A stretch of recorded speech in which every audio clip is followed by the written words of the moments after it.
भक्तजनों, आप सभी का दिन शुभ और मंगलमय हो और सफला एकादशी की आपको ढेर सारी शुभकामनाएं।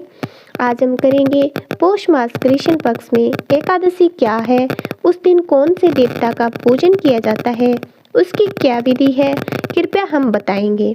भक्त वत्सल भगवान श्री कृष्ण कहने लगे कि हे धर्मराज, मैं तुम्हारे स्नेह के कारण तुमसे कहता हूँ, एकादशी व्रत के अंतरिक्त मैं अधिक से अधिक दक्षिणा पाने वाले यज्ञ से भी प्रसन्न नहीं होता। उसे अत्यंत भक्ति और श्रद्धा से युक्त करें। हे राजन, द्वादशी युक्त पौष कृष्ण एकादशी का महत्व तुम एकाग्रचित होकर सुनो। इस एकादशी का नाम है सफला एकादशी। इस एकादशी के देवता श्री नारायण है। विधि पूर्वक इस व्रत को करना चाहिए। जिस प्रकार नागों में शेष नाग, पक्षियों में गरुड़, सब ग्रहों में चंद्रमा, यज्ञों में अश्वमेध और देवताओं में भगवान विष्णु श्रेष्ठ है, उसी तरह सब व्रतों में एकादशी का व्रत श्रेष्ठ है। जो मनुष्य सदैव एकादशी का व्रत करते हैं वे मुझे परम प्रिय है। अब इस व्रत की विधि कहता हूँ। मेरी पूजा के लिए ऋतु के अनुकूल फल, नारियल, नींबू, नवेद आदि 16 वस्तुओं का संग्रह करें।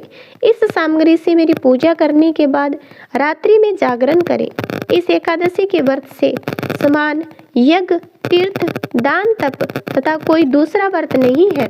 5000 वर्ष तप करने से जो फल मिलता है उससे भी अधिक सफला एकादशी का व्रत करने से मिलता है। हे राजन, अब आप इस एकादशी की कथा सुनिए। अगर आपको ये कथा अच्छी लगे तो चैनल को जरूर सब्सक्राइब करना।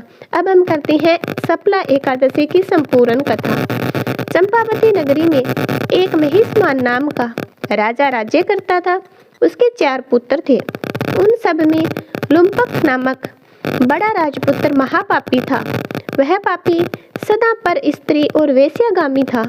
दूसरे बुरे कर्मों में अपने पिता का धन नष्ट किया करता था। सदैव ही देवता, ब्राह्मण, वैष्णवों की निंदा किया करता था। जब राजा को अपने बड़े पुत्र के ऐसे कुकर्मों का पता चला तो उन्होंने उसे अपने राज्य से निकाल दिया। तब यह विचारने लगा कि कहाँ जाऊं, क्या करूं। अंत में उसने चोरी करने का निश्चय किया। दिन में वह वन में रहता, रात्रि को अपने पिता की नगरी में चोरी करता तथा प्रजा को तंग करने में उन्हें मारने का कुकर्म करता।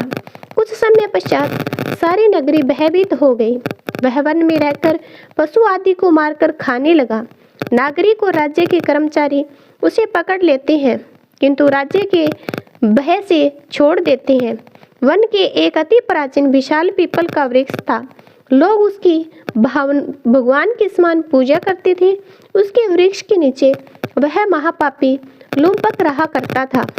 इस वन को लोग देवताओं की क्रीड़ा स्थली मानते थे। कुछ समय पश्चात पौष कृष्ण पक्ष की दशमी के दिन वह वस्त्रहीन होने के कारण शीत के चलते सारी रात्रि सो नहीं सका। उसके हाथ पैर अकड़ गए। सूर्योदय होते होते वह मूर्छित हो गया।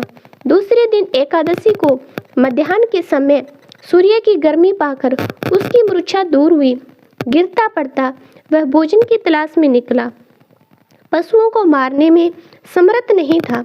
अंततः पेड़ों के नीचे गिरे हुए फल उठाकर वापस उसी पीपल वृक्ष के नीचे आ गया। उस समय भगवान सूर्य अस्त हो चुके वृक्ष के नीचे फल रखकर कहने लगा, हे भगवान, अब आप इसे अर्पण करें, यह फल आपके लिए है। उस रात्रि को दुख के कारण रात में नींद नहीं आई। उसके इस उपवास और जागरण से भगवान अत्यंत प्रसन्न हो गए। उसके सारे पाप नष्ट हो गए। दूसरे दिन प्रातः एक अति सुंदर घोड़ा अनेक सुंदर वस्तुओं से सजा हुआ उसके सामने आकर खड़ा हो गया। उसी समय आकाशवाणी हुई कि हे राजपुत्र, श्री नारायण की कृपा से तेरे पाप नष्ट हो गए। अब तू अपने पिता के पास जाकर राज्य प्राप्त कर। ऐसी वाणी सुनकर वह अत्यंत प्रसन्न हुआ और दिव्य वस्त्र धारण करके भगवान आपकी जय हो कहकर अपने पिता के पास गया। उसके पिता ने प्रसन्न होकर उसे समस्त राज्य का भार सौंप दिया और वन का रास्ता लिया। अब लुम्पक शास्त्रा के अनुसार राज्य करने लगा। उसके स्त्री पुत्र आदि सारा कुटुंब भगवान नारायण का परम भक्त हो गया। वृद्ध होने पर वह भी अपने पुत्र को राज्य का भार सौंपकर वन में तपस्या करने चला गया और अंत समय में वैकुंठ को प्राप्त हुआ। अंत जो मनुष्य इस परम पवित्र सप्ला एकादशी का व्रत करता है उसे अंत में मुक्ति मिलती है। जो नहीं करते वे पूंछ और सींगों से रहित पशुओं के समान है। इस सप्ला एकादशी के महत्व को पढ़ने से, श्रवण करने से मनुष्य को अश्वमेध यज्ञ का फल मिलता है।